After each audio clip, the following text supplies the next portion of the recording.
আপনার নাম পুরার নাম বলেন। মোহসেন নারকেল সেলিম।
মাথায় একটু কাপড় দিয়ে মাথায় দাও, কাপড় দাও মাথায় ঢেকে দাও। হ্যাঁ বাস অনুমতি দিয়ে তাহলে আমরা চেষ্টা করি। বরাবর আচ্ছা মুসাম্মাদ সিজদাতুল জান্নাত বৈশাখী। বাবা তোমার পিতা মোহাম্মদ সোহেল তিনি উপস্থিত আছেন। ওনার অনুমতি সাপেক্ষে এখানে মোহাম্মদ সেলিম সাহেব তিনি ওলি হিসেবে নিযুক্ত হয়েছেন। তাদের সকলের পক্ষ থেকে আমি কয়টা কথা জিজ্ঞেস করছি, একটু মনোযোগ সহকারে শ্রবণ করতে শুনতে হবে।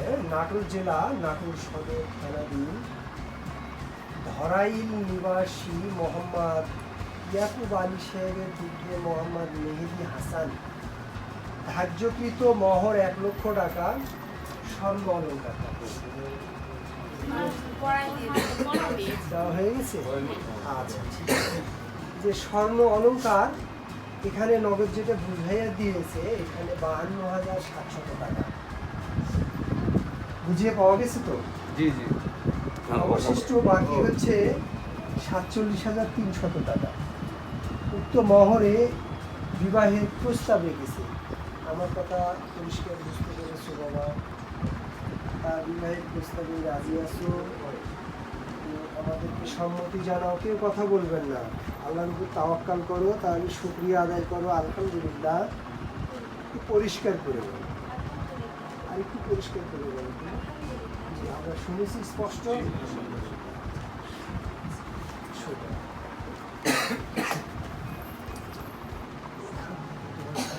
নাম বাংলা লাগবে, একটু শুরু থেকে লাগে। তোমার নাম বলো তো?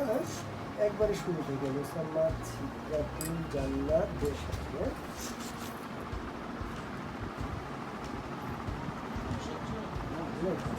দেখো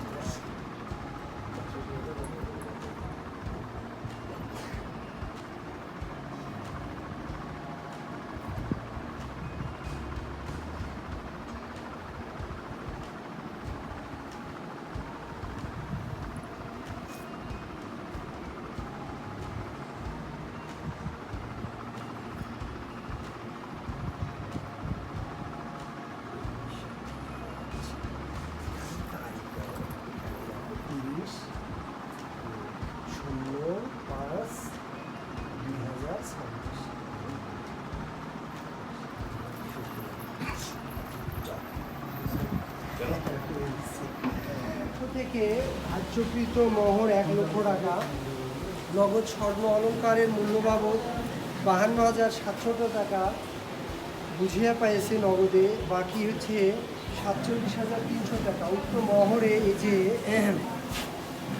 এই বিবাহের অলি ওনার পিতা উপস্থিত, ওনার পিতার অনুমতি সাপেক্ষে মোহাম্মদ সেলিম, ওনার সঙ্গে একবার সালাম মুসাফা করা যায়। বসো, বসে মুসাফা করো, বসো, ছেড়ে দাও। ওনার উপস্থিতিতে আমরা সাক্ষীগণ ছিলাম। আমাদের উপস্থিতিতে যে রাজশাহী জেলার বোয়ালিয়া থানারির 19 রামপুর বাজার নিবাসী মোহাম্মদ সোহেল সাহেবের কন্যা মুসাম্মাদ সিজদাতুল জান্নাত বৈশাখীকে যে বিবাহের প্রস্তাব রাখা হয়েছে উক্ত বিবাহের প্রস্তাবে সে সম্মতি দিয়েছে, রাজি হয়েছে। আমরা সকলে শুনেছি তো নাকি? আমিও শুনেছি, সাক্ষ্য দিচ্ছি। তাহলে আমাদের সাক্ষীদের উপস্থিতিতে মোহাম্মদ মেহেদি হাসান নিজ জাউজিয়াতে মুসাম্মাদ সিজদাতুল জান্নাত বৈশাখীকে নিজ স্ত্রীতে গ্রহণ করো। আলহামদুলিল্লাহ, আমি কবুল করিলাম। জি, আমরা শুনেছি, আরও একবার স্পষ্ট হবে, আরও একবার বলা যায়। জি, আমরা স্পষ্ট সবাই শুনেছি। আলহামদুলিল্লাহ, বসার জায়গা থাকলে বসেন, খুদবা হবে। বারাকা মাওলাকা ওয়া বারাকা আলাইকা ওয়া জামা বাইনাকুমা ফিক খাইর। এটাই হচ্ছে বিবাহের দোয়া। এখন যদি তোমরা বলো যে আরও দোয়া করতে হবে, তাহলে আমি করে দিব। এর জন্য দায়ী হচ্ছে তোমরা যদি বেদাত হয়ে থাকে। তো আচ্ছা, এই বিবাহের মধ্যে দিয়ে এই যে সিজদাতুল জান্নাত বৈশাখী, এটা হচ্ছে তোমার স্ত্রী। আগে তোমার বিবাহ সম্পূর্ণ হয়ে গেছে। আমি তো এই বিবাহের মধ্যে দিয়ে তোমার স্ত্রীর দায় দায়িত্ব কার কথা বলতে হবে। কারণ বিবাহের মধ্যে দিয়ে একজন স্ত্রী লোকের কোনো অভিভাবক থাকে না, পিতা মাতার কোনো দায় দায়িত্ব থাকে না। পিতা মাতা লালন পালন করেছে, সুশিক্ষায় শিক্ষিত করেছে, তাকে ইসলামের শিক্ষায় শিক্ষিত করেছে, তাকে বিয়ে দিয়ে দিয়েছে, তার দায়িত্ব শেষ। এর জন্য অনেক কিছু পাবে আল্লাহর কাছে।